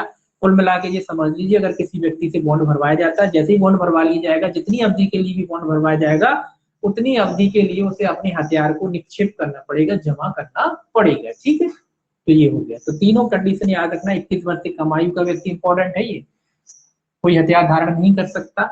5 वर्ष की अवधि के लिए कोई व्यक्ति हथियार धारण नहीं कर सकता अगर हिंसा या नैतिक विचार का दोषी पाया जाता है। अगर किसी व्यक्ति से बॉन्ड भरवाया जाता है ना, तो वो बॉन्ड की अवधि जो है उस अवधि के दौरान में किसी भी प्रकार के हथियार को धारण नहीं करेगा। दूसरा देखिए इसका बी है, बी क्या कहता है, इसी का बी है, भी कहता है कोई भी व्यक्ति किसी अग्नायुद्ध या गोला बारूद का विक्रय या अंतरण ऐसे अन्य व्यक्ति को नहीं करेगा और न किसी अग्नायुद्ध गोला बारूद का संपरिवर्तन, मरम्मत, उसकी परख या परिसिद्धि ऐसे अन्य व्यक्ति के लिए करेगा जिसकी बाबत वह जानता है या विश्वास करने का कारण रखता है कि वह ये विक्रेताओं के लिए कह रहा है कि कोई भी विक्रेता वगैरह होते हैं वो किसी अन्य व्यक्ति को कब तक नहीं, किन दशाओं में क्या है, हथियार आदि का विक्रय आदि या अंतरण वगैरह नहीं करेंगे, विक्रय वगैरह नहीं करेंगे। कब नहीं करेंगे, पहला कहता है इसमें किसी अग्नायुध या गोला बारूद को अर्जित करने, अपने कब्जे में रखने या वहन करने से खंड का के अधीन प्रतिसिद्ध है। मतलब इन लोगों को जो प्रतिसिद्ध है, इन लोगों को वो विक्रय नहीं करेगा। कोई विक्रेता वगैरह अगर इस अधिनियम के तहत वो विक्रेता 21 साल से कम का है, हिंसा वाला व्यक्ति हो गया है, या जिसको बॉन्ड भरवाया गया, इन लोगों को जो विक्रेता है, वो जो हथियार है वो विक्रय नहीं करेगा। जो विक्रेता, मान लो कि विक्रेता इन लोगों को हथियार विक्रय नहीं करेगा अगर जानता है कि 21 साल से कम का है, उसको पता है कि भैया जी नैतिक हिंसा या नैतिक अविचार का दोषी व्यक्ति, तो उसको भी विक्रय नहीं करेगा। उसको पता है कि भैया जी बॉन्ड भरवाया गया है ऐसा व्यक्ति को, तो ऐसे व्यक्ति को भी जो विक्रेता है वो हथियार का विक्रय नहीं करेगा। दूसरा इसी में कहता है ऐसे विक्रय अंतरण या ऐसे संपरिवर्तन मरम्मत परख या प्रसिद्धि के समय विकृत चित्ती का है, यानी पागल व्यक्ति। पागल व्यक्ति अगर कोई है तो उसको भी नहीं किया जाएगा। पागल व्यक्ति है कब, जब वो हथियार खरीदने आता उस समय अगर ऐसा कोई व्यक्ति पागल है, विकृत चित्त है, कम बुद्धि का जो भी है, तो ऐसे व्यक्ति को भी हथियार का विक्रय आदि नहीं देते। तो कॉमन सी बात है, जो तो बिल्कुल सब सही है। तो पागल व्यक्ति है तो उसको भी नहीं किया जाएगा। कब, जब वो हथियार खरीदने आता उस समय उसकी मानसिक स्थिति ठीक नहीं, तो ऐसे व्यक्ति को नहीं बेचा जाएगा। दूसरा 21 साल से कम व्यक्ति उम्र का है उसे नहीं बेचा जाएगा। हिंसा या नैतिक विचार का दोषी है कोई व्यक्ति, उसे नहीं बेचा जाएगा। या ऐसा कोई व्यक्ति जिससे बॉन्ड भराया गया तो उस बॉन्ड की अवधि के भीतर उसे भी कोई हथियार वगैरह का विक्रय आदि नहीं किया जाएगा। मरम्मत सारी चीजें आ जाती, तो ये सारी चीजें नहीं की जाएगी। दूसरा इसका कहता है उपधारा, दूसरा कहता है उपधारा 1 के खंड का या खंड उपखंड 1 में किसी बात के होते हुए भी जिस व्यक्ति ने विहित आयु सीमा पूरी कर ली है वह विहित शर्तों के अधीन ऐसे आग्नेयायुध का उपयोग कर सकेगा जो ऐसे आग्नेयायुधों का उपयोग करने में उसके प्रशिक्षण की चर्या में विहित किए जाए, परंतु विभिन्न प्रकार के आग्नेयायुधों से संबंध में विभिन्न आयु सीमाएं विहित की जा सकेंगी। ये क्या कह रहा है, उपधारा 1 के अधीन अगर कोई व्यक्ति विहित सीमा जो भी सरकार ने निश्चित की है वो सीमा ये है 21 वर्ष से ऊपर का हो गया तो आग्नेयायुध धारण कर सकता है। और सरकार वो कह रहा है कब, प्रैक्टिस वगैरह जो होते हैं, जो कई लोग खिलाड़ी वगैरह बनना चाहते हैं वो, तो इसके लिए सरकार ये कह रहा है कि सरकार हर वर्ग के हथियार के लिए अलग अलग आयु सीमा भी निश्चित कर सकती है। सरकार अलग अलग आयु सीमा भी सरकार निश्चित कर सकती है, जैसे गाड़ी में कर देती है ना, इतने सीसी की उतने सीसी की, तो ऐसे यहाँ भी कर सकती है। अगर कोई व्यक्ति प्रैक्टिस वगैरह करना चाहता है, खिलाड़ी बनते हैं ना, छोटी एज से कम एज से बनते, तो उसके लिए सरकार अलग अलग हथियारों के लिए अलग अलग श्रेणी निश्चित कर सकती है, उसके लिए अलग अलग एज भी निश्चित कर सकती है। तो ऐसे हथियार वो धारण कर सकता है, कुल मिला के जो सरकार छूट देती है जिनको।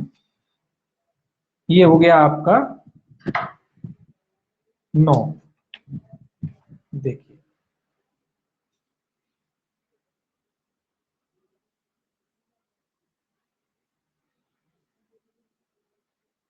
अब देखिए आपका सेक्शन जो है 10, धारा 10। धारा 10 क्या कहता है, धारा 10 कहता है आयात आदि की आयात निर्यात के लिए अनुज्ञप्ति। ये भी अनुज्ञप्ति की बात कह रहा है, लेकिन काय के लिए, आयात और निर्यात, आयात और निर्यात दोनों के बारे में कह रहा है। इसके लिए भी आपको लाइसेंस चाहिए, क्या चाहिए, अनुज्ञप्ति। इसके लिए भी क्या चाहिए आपको, अनुज्ञप्ति की आवश्यकता होगी। अगर आप किसी हथियार का, गोला बारूद का आयात करते हैं, मंगाते हैं, या उसको निर्यात करते हैं, यहाँ से बाहर भेजते हैं, बड़ी बड़ी कंपनियों की बात होगी, तो इस तरीके से अगर आप कोई हथियार का आयात निर्यात करते हैं तो उसके लिए भी आपको क्या चाहिए रहेगा, अनुज्ञप्ति की आवश्यकता होगी। यह सारे काम केंद्र सरकार करती, राज्य की बात नहीं आती, तो याद रखना राज्य ही करे, केंद्र ही करेगा सब। देखिए पहला इसका क्लॉज क्या कहता है, पहला कहता है कोई भी व्यक्ति किसी भी आयुध या गोला बारूद को समुद्र, भूमि या वायु मार्ग द्वारा तब तक ना तो भारत में लाएगा ना भारत से बाहर ले जाएगा जब तक कि वह इस अधिनियम और तदधीन बनाए गए नियमों के उपबंधों के अनुसार दी गई अनुज्ञप्ति तन्निमित्त नहीं रखता। तो सीधी सीधी बात कह रहा है कि किसी भी आयुध का या आग्नेयायुध का या गोला बारूद का ना तो भारत में आयात किया जाएगा ना भारत में निर्यात किया जाएगा जब तक कि कोई व्यक्ति उसके लिए जो भी विहित सीमाएं निश्चित की है उन सीमाओं के तहत अनुज्ञप्ति धारित ना करता हो। तो इसके लिए क्या चाहिए, लाइसेंस चाहिए। अगर कोई व्यक्ति भारत से बाहर माल को बेचता है, मतलब हथियारों वाला, या उनका निर्यात करता है, आयात करता है, दोनों में से कुछ भी करता है, तो उसके लिए उसको अनुज्ञप्ति होनी चाहिए। बगैर अनुज्ञप्ति, बगैर लाइसेंस को ऐसा कोई आयात निर्यात नहीं कर सकता। परंतु लिखा है, परंतु फिर आ गया, देखिए परंतु क्या कहता है, परंतु भी इसमें इंपॉर्टेंट है। देखिए पहला इसका कहता है ए, वह व्यक्ति जो कोई आयुध या गोला बारूद अपने कब्जे में रखने के लिए इस अधिनियम या किसी अन्य तत्व समय प्रबद्ध विधि के आधार पर हकदार है या इस अधिनियम या किसी अन्य विधि द्वारा प्रतिसिद्ध नहीं है, वह अपने प्राइवेट उपयोग के लिए युक्त मात्रा में ऐसा आयुध या गोला बारूद इस निमित्त अनुज्ञप्ति के बिना भारत में ला सकेगा या वहां से बाहर ले जा सकेगा। ये क्या कह रहा है, किस व्यक्ति को छूट दे रहा है? ये कह रहा है कि वह व्यक्ति जो आयुध और गोला बारूद अपने कब्जे में रखने का हकदार है। कौन सा व्यक्ति? जो आयुध या गोला बारूद को अपने कब्जे में रखने का हकदार है, इस अधिनियम या ऐसी अन्य विधि द्वारा प्रतिसिद्ध भी नहीं है, मतलब उसे रोका भी नहीं गया। दोनों में आते हैं, हकदार व्यक्ति है आयुधों को रखने का और प्रतिसिद्ध भी नहीं है, रोक भी नहीं है, उस पर रोक लिख देते हैं यहाँ। ऐसा कोई व्यक्ति जिस पर कोई रोक भी नहीं है अधिनियम के तहत, अगर रोक नहीं है, विधि द्वारा रोक नहीं है, वह अपने प्राइवेट उपयोग के लिए युक्त मात्रा में ऐसे आयुध या गोला बारूद इस निमित्त अनुज्ञप्ति के बिना भारत में ला सके। कुछ व्यक्तियों को छूट रहती है, अनुज्ञप्ति के बगैर क्या कर सकता है ऐसा व्यक्ति? भारत में ला सकता है। कब ला सकता है? जब दो कंडीशन है, एक तो हथियार रखने का हकदार व्यक्ति होना चाहिए, दूसरा उस पर इस अधिनियम के तहत कोई रोक नहीं होना चाहिए, कोई प्रतिषेध नहीं होना चाहिए। अगर ऐसा कोई व्यक्ति है तो वो युक्त मात्रा में क्या कर सकता है? भारत के बाहर से हथियार अपने साथ ला सकता है, और बाहर जब लाएगा तो ले भी जा सकता है, तो भारत के बाहर से हथियार ला सकता है और हमको ले भी जा सकता है। दोनों ही काम वो कर सकता है। कब कर सकता है? बगैर अनुज्ञप्ति के कर सकता है, अगर ऐसा व्यक्ति हकदार है और उस पर रोक नहीं है या प्रतिषेध नहीं है इस अधिनियम के तहत, तो ऐसा व्यक्ति ला सकता है, बगैर लाइसेंस के भारत में ला सकता है। लेकिन कब? जब वो अनुज्ञप्ति था, मतलब हकदार हो, उस हथियार को रखने का हकदार। हकदार का मतलब क्या है? जैसे कोई विदेशी है, कोई विदेश से कोई लाइसेंस धारी करता, मान लो कोई अमेरिका से कोई आपके इंडिया में आता, वो अमेरिकन गवर्नमेंट ने उसको लाइसेंस इशू कर रखा वहां पे, वो तभी तो हथियार का रखने का क्या कहते हैं हकदार होगा। ऐसा व्यक्ति हकदार है, वो भारत में आता है और भारत के तहत भी उस पर कोई प्रतिषेध नहीं है, कोई रोक नहीं है ऐसे व्यक्ति पे, तो ऐसा व्यक्ति ला सकता है अपना हथियार, अपनी सुरक्षा के लिए लाते हैं लोग, ला सकता है और वो उसको वापस ले भी जा सकता है। ऐसे व्यक्तियों को क्या है? छूट है। दूसरा कहता है, देखिए दूसरा कह रहा है वह व्यक्ति जो वास्तविक पर्यटक है, ये भी इंपॉर्टेंट है, पर्यटक की बात कह रहा है। कैसा व्यक्ति? जो पर्यटक है। पर्यटक कहाँ लिखा है? वास्तविक पर्यटक। कैसा पर्यटक? वास्तविक, वास्तविक पर्यटक है। इसमें लिखा है वह व्यक्ति जो वास्तविक पर्यटक है और किसी ऐसे देश का है जिसे केंद्र सरकार शासकीय राजपत्र में अधिसूचना द्वारा विनिर्मित करे, और जो आयुध या गोला बारूद अपने कब्जे में रखने के लिए उस देश की विधियों द्वारा प्रतिसिद्ध नहीं है, वह केवल आखेट के प्रयोजनों के लिए, ना कि किसी अन्य प्रयोजनों के लिए अपने उपयोग के वास्ते युक्त मात्रा में आयुध और गोला बारूद इस धारा के अधीन वाली अनुज्ञप्ति के बिना, किंतु ऐसी शर्तों के अनुसार जैसी विहित की जाए, अपने साथ भारत में ला सकेगा। ये कह रहा है कोई पर्यटक वगैरह वास्तविक पर्यटक है, वो भी काय के लिए? आखेट के लिए। आखेट मतलब होता है शिकार, इसको अपन हिंदी में कहते हैं शिकार, खेल कूद, वो भी आ जाएगा इसमें शिकार। जैसे आखेट का अर्थ शिकारी भी होता है, शिकार होता है, और जो भी राइफल वगैरह जो शौक पूरे करने आते हैं ना उनके लिए। तो जो कहता है कोई पर्यटक वगैरह है, वास्तविक पर्यटक वगैरह, और उस देश में जिसका वो निवासी है, उस देश के अनुसार वो वैध रूप से क्या करता है? हथियार को धारण आदि करता है। तो ऐसा व्यक्ति, और भारत के सरकार ने जो नियम बनाए, नियमों के अनुसार, कैसे? बगैर लाइसेंस नहीं है लेकिन नियम तो बनाती है सरकार, तो उन नियमों के अनुसार, नियमों के अनुसार वो अपने साथ हथियार ला सकता है। जितनी भी मात्रा में जो भी छूट देती है सरकार, उन छूट के अनुसार वो क्या कर सकता है? बगैर लाइसेंस के अपने साथ उन हथियारों को लेकर के आ सकता है। लेकिन किस उद्देश्य से? केवल आखेट के उद्देश्य से या शिकार के उद्देश्य से क्या कर सकता है? वो हथियारों को लेकर के आ सकता है। उसके लिए उसे आयात निर्यात की जो अनुज्ञप्ति है वो लेने की जरूरत, जिस देश का वो नागरिक है उस देश के नियम पालन करता, वैध रूप से हकदार है हथियार का, तो ला सकता है। केवल किस उद्देश्य से? आखेट के उद्देश्य से वो ला सकता है। परंतु लिखा है, स्पष्टीकरण लिखा है इसमें, स्पष्टीकरण क्या कहता है देखिए, इस परंतु के खंड खा के प्रयोजनों के लिए पर्यटक शब्द से वह व्यक्ति अभिप्रेत जो भारत का नागरिक ना हो। तो पर्यटक में कोई भारत का नागरिक शामिल नहीं, मतलब जो व्यक्ति बगल भरई विलेज में रहता है और वो भारत का अगर नागरिक है, नागरिकता अगर अभी भी धारण करे हुए, तो ऐसा व्यक्ति इसमें शामिल नहीं है।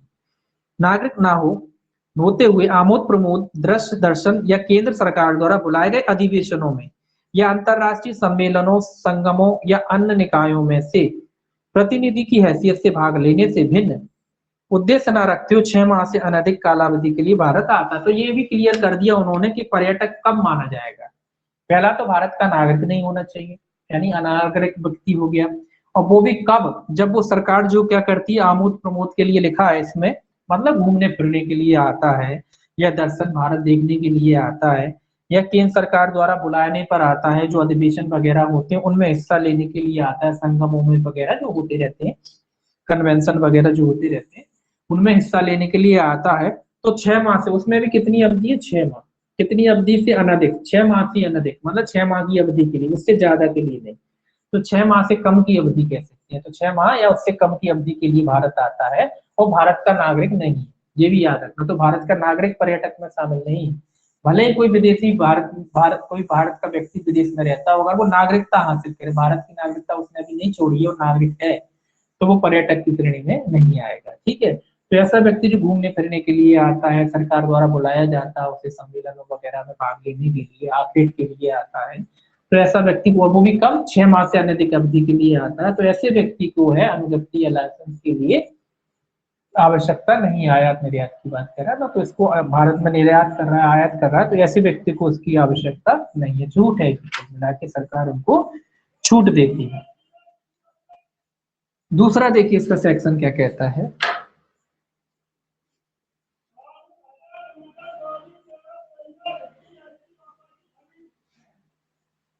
दूसरा देखिए क्या कहता है इसका।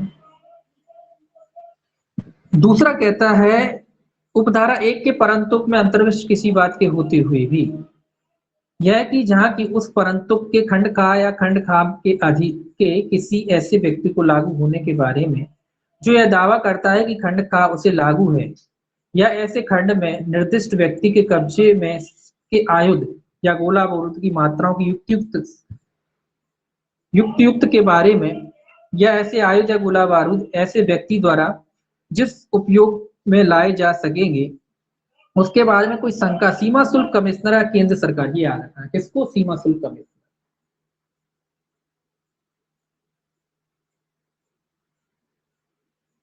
सीमा शुल्क कौन है, कमिश्नर, सीमा शुल्क कमिश्नर या केंद्र सरकार, केंद्र अकेला लिखती है ना, केंद्र सरकार, सीमा शुल्क कमिश्नर और केंद्र सरकार द्वारा इसने में प्राधिकृत सशक्त किसी अन्य ऑफिसर, केंद्र सरकार द्वारा सशक्त अन्य ऑफिसर हो सकता है, ऑफिसर, ठीक है, अन्य ऑफिसर को वहां वह ऐसे व्यक्ति के कब्जे में के आयुध या गोला बारूद को तब तक के लिए निरुद्ध कर सकेगा जब तक कि वह उसके संबंध में केंद्र सरकार के आदेश प्राप्त नहीं कर लेगा। तो ये कह रहा है कि ये ऊपर जो बातें हमने पढ़ी कि जो छूट है वो सब बात तो ठीक है, वो बात होते हुए भी अगर कोई सीमा शुल्क, जो कुल मिलाकर कस्टम की बात कर रहा है, कस्टम में कोई व्यक्ति कोई विदेशी आता है और उसके पास इस तरीके के हथियार है बगैर बगैर अनुमति के मतलब ला रहा है, उसके लिए अनुमति चाहिए लेकिन अनुमति नहीं, और वो कहता है कि नहीं मैं तो अनुमति छूट प्राप्त व्यक्ति हूँ, या संख्या में जो लाया उनको, इन लोगों को क्या होता है उस पर शंका होती, कुल मिला के शंका है, तो ये शंका के आधार पर ऐसे व्यक्ति को रोक सकते हैं, उसको निरोध में रख सकते हैं, वो बस हथियार भी जब्त कर सकते हैं, उनको भी निरोध में रख सकते हैं। कब तक निरोध में रख सकते हैं, जब तक केंद्र सरकार से कोई आदेश प्राप्त नहीं हो जाता। तो अगर इनको शंका है तो उसको छोड़ेंगे नहीं, ये व्यक्ति को पकड़ लेंगे, उसको रख सकते हैं, उसको भी बिठा सकते हैं, उन हथियारों को भी जब्त कर सकते हैं, या तो सीमा शुल्क कमिश्नर कर सकता है या केंद्र सरकार द्वारा नियुक्त कोई अन्य अधिकारी वो कर सकता है। जब इनको शंका होती है, जब ये कस्टम में आते हैं उनको चेकिंग होती है ना, तो वहां चेकिंग में अगर इनको शंका है, इन अधिकारियों को शंका है, तो उस व्यक्ति को और उन हथियारों को अपने कब्जे में रख सकते हो। कब तक कब्जे में रखेंगे, जब तक केंद्र सरकार द्वारा कोई अन्य आदेश इनको नहीं दे दिया जाता। अगर केंद्र सरकार को ठीक लगता है कि भाई ये छोड़ दो तो छोड़ देंगे, कहेंगे पकड़ के रखो तो पकड़े रखेंगे, तो जैसा केंद्र सरकार आदेश देगा वैसा आदेश तक ये शंका के आधार पर उन व्यक्तियों को क्या कर सकते हैं, निरोध में रख सकते हैं। कितनी अवधि के लिए, जितनी अवधि के लिए केंद्र सरकार अनुमति नहीं देती सकती तब तक वो क्या करेंगे, निरोध में रख सकते हैं। तीसरा देखिए ये कहता है इसका, तीसरा कहता है समुद्र या वायु मार्ग द्वारा भारत का भाग न होने वाले किसी मध्यवर्ती राज्य क्षेत्र को पार करके भारत के एक भाग से दूसरे भाग को ले जाए गए आयुध और गोला बारूद इस धारा के अर्थ के अंतर्गत भारत के बाहर ले जाए जाते हैं या भारत में लाए जाते हैं। तो ये कह रहा है कि उन पे भी रोक लगाती है, कोई भाग वालों कोई हिस्सा होता है ना घुमा फिरा के लाते हैं कि भाई नेपाल के रास्ते से कहीं और, या मान लीजिए किसी दूसरे देश से आके नेपाल के रास्ते भारत में घुसे आए या अन्य कोई देश से भारत में घुसे आए, तो इस तरीके से भी अगर करते हैं तो वो भारत में आयात या निर्यात ही माना जाएगा, ये कह रहा है। ठीक है, अब देखिए इसके बाद सेक्शन 11 है। सेक्शन 11 क्या कहता है, देखिए सेक्शन 11 कहता है केंद्र सरकार शासकीय राजपत्र में अधिसूचना द्वारा, पहले पढ़ लें हेडिंग, कहता है आयुध आदि का आयात निर्यात प्रतिषिद्ध करने की शक्ति, प्रतिषिद्ध करने की शक्ति, क्या करने की शक्ति, आयात निर्यात। ये भी याद रखना, ये आयात निर्यात है, इसको प्रतिषिद्ध करने की शक्ति किसको है, केंद्र सरकार। बस इतना याद रखना, प्रतिषिद्ध कौन कर सकता है, केंद्र सरकार। काय का, आयात निर्यात। काय का प्रतिषिद्ध है कि आयात निर्यात का। तो इसमें हेडिंग ही याद रखना, काम चल जाएगा इसमें। ये कहता है केंद्र सरकार शासकीय राजपत्र में अधिसूचना द्वारा ऐसे वर्गों और वर्णनों के आयुधों या गोला बारूद को जैसा अधिसूचना में निर्दिष्ट किया जाए भारत के अंदर लाने या भारत के बाहर ले जाने का प्रतिषेध कर सकेगी। तो ये कह रहा है केंद्र सरकार प्रतिषेध भी कर सकती है किसी निर्दिष्ट वर्णन के आयुधों को, हथियारों को भारत में आयात या निर्यात पर रोक लगा सकती है केंद्र सरकार। किसी विशेष प्रकार के हथियार हो सकते हैं, विशेष श्रेणी के हथियार हो सकते हैं, उनको भारत में लाने या भारत से बाहर ले जाने पर केंद्र सरकार क्या लगा सकती है, रोक लगा सकती है। केवल ये इतना याद रखना, सरकार जब से भी हथियार, ये तो आप जानते हैं कि केंद्र सरकार है, जो भी हथियार चाहे जैसे भी चाहे उनका रोक लगा सकती है। जिस प्रकार के भी हथियारों को रोक लगाना चाहे उसे उचित लगता है, जो भी डिसीजन लेती है तो रोक लगा सकती है भारत में आयात और निर्यात। तो कौन सी धारा के तहत, 11 के तहत। कौन रोक लगाता है, केंद्र सरकार। बस इतना याद रखना है। लास्ट सेक्शन देखिए इसका 12 चैप्टर का, ये कहता है आयुधों का परिवहन निर्बंधित या प्रतिषिद्ध करने की शक्ति। ये परिवहन के बारे में, काय के बारे में, परिवहन मतलब एक स्थान से दूसरे स्थान, देश के भीतर ही बात कह रहा है, एक स्थान से दूसरे स्थान परिवहन का प्रतिषेध करने की शक्ति, ये भी केंद्र सरकार कर सकती है। ये भी कौन कर सकता है, केंद्र। परिवहन मतलब एक अपने देश के अंदर मान लीजिए एक स्थान से दूसरे स्थान पर ले जा रहे हैं तो उसको क्या कहेंगे, परिवहन कहेंगे। ये क्या कह रहा है, केंद्र सरकार शासकीय राजपत्र में अधिसूचना द्वारा, पहला कहता है निर्देश दे सकेगी, एक इसमें भी आप केंद्रीय याद रखना, आपका इसमें भी काम चल जाएगा, सेक्शन याद रखना है ना, इसको आप पढ़ लेते हैं। इसको निर्देश दे सकेगी कि कोई भी व्यक्ति ऐसे वर्ग और वर्णनों के आयुधों या गोला बारूद का जैसा अधिसूचना में विनिर्दिष्ट किया जाए भारत या उसके किसी भाग पर से परिवहन तब तक नहीं करेगा जब तक कि वह इस अधिनियम या तददीर बनाए गए नियमों के उपबंधों के अनुसार निकाली गई अनुज्ञप्ति इस निमित्त नहीं रखता है। तो केंद्र सरकार नियम न बना सकती है कोई भी आयुध गोला बारूद के बारे में कि कोई भी व्यक्ति भारत में से किसी भी का परिवहन नहीं कर सकता जब तक कि वो इस अधिनियम के तहत जो अनुज्ञप्ति दी जाती है उस अनुज्ञप्ति को धारित ना करता हो। भारत के बाहर दो चीजें होती है, एक तो भारत के व्यक्ति भी हो सकते हैं, दूसरा कभी कभी क्या होता है कुछ माल आता है कि कुछ एक होता है ना कि भैया यहाँ से निकलेगा, जब हवा से भी अगर कोई माल मान लीजिए कोई कंपनी है जो हथियारों की कंपनी है, अगर वो हथियार बनाती है अब वो किसी दूसरे देश में क्या करती है, हथियारों की सप्लाई करती है। अब मान लो कोई देश ऐसा है कि जो भारत के इस तरफ बसा हुआ है और ये देश उसको सप्लाई करना, चाहे वो समुद्री मार्ग से करे चाहे वो वायु मार्ग से करे, है ना।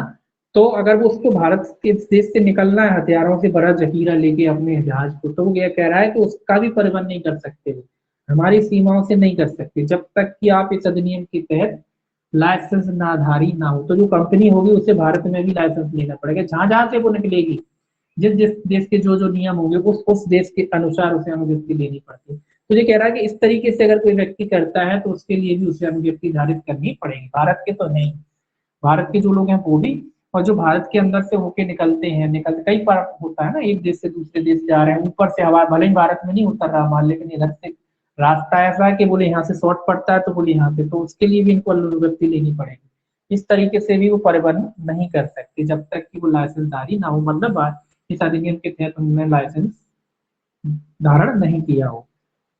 दूसरा कहता है ऐसे परिवहन का पूर्णतः प्रतिषेध कर सकेगी या उस पर पूर्णतः रोक भी लगा सकती है सरकार, पूर्णतः रोक भी लगा सकती है सरकार, चाहे या तो अनुज्ञप्ति दे सकती है या उस पर क्या लगा सकती है, पूर्णतः रोक लगा देगी कि भैया हम नहीं देते परमिशन, चाहे यहाँ से जाओ। यहाँ से जाओ घूम के, कहीं से भी जाओ, लेकिन यहाँ से नहीं जाओ।